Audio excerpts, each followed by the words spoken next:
আসসালামু আলাইকুম ওরহমতুল্লাহ।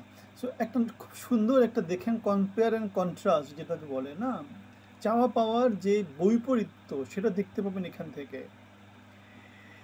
বিএনপির অন্যতম নীতি নির্ধারণী মঈন খান একটা কথা বলেছেন। তিনি বলেছেন যে সুষ্ঠু নির্বাচনের আয়োজন করাই অন্তর্বর্তী সরকারের প্রধান কাজ।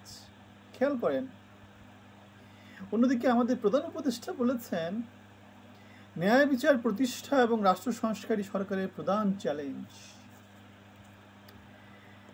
চাওয়া এবং পাওয়ার মধ্যে যে মানুষের কত বড় ডিফারেন্স থাকে সেটা এখান থেকে বোঝা যাচ্ছে।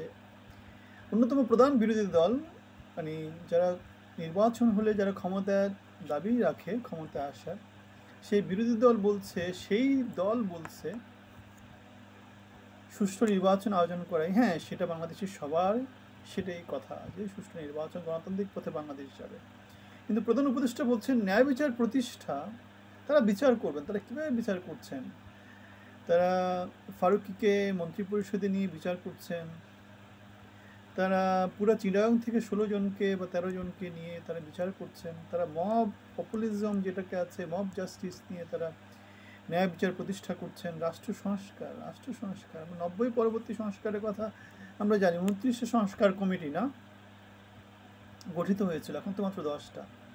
সো দেখতে হবে কে কি বলছে। বাংলাদেশ কিন্তু বিশাল একটা সংকটের মধ্যে আছে এখন, এবং অন্যতম প্রধান বিরোধী দল হিসাবে, অন্যতম প্রধান রাজনৈতিক দল হিসাবে বিএনপিকে এবং যারা যারা বিএনপির সমমনা আছে তাদেরকে আসলে ঐক্যবদ্ধ হয়ে আওয়াজ তোলা উচিত।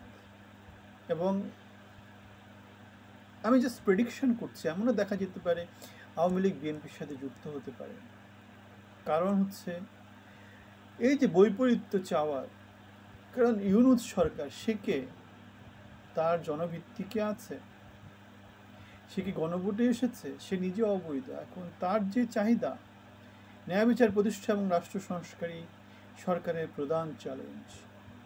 যেখানে তারা নিয়োগগুলো দিতে পারে না, যেখানে তারা উপদেষ্টা মনোনয়ন দিতে পারে না, যেখানে তারা গত 3 মাসে 100 দিনে তাদের রেজাল্ট কার্ডে মুশফিক ওয়াদুদ ভাইয়ের রেফারেন্স ধরে বলছি 0 পাচ্ছে, সেখানে একটা দল যখন নির্বাচনের কথা বলছে, কারণ এদের ব্যর্থতা, এরা ব্যর্থ সরকার, এরা কিছু করতে পারছে না, এরা ক্ষমতা লম্বা করছে, নিজেদের আক্ষের গোছাচ্ছে, অন্য কিছু করছে না।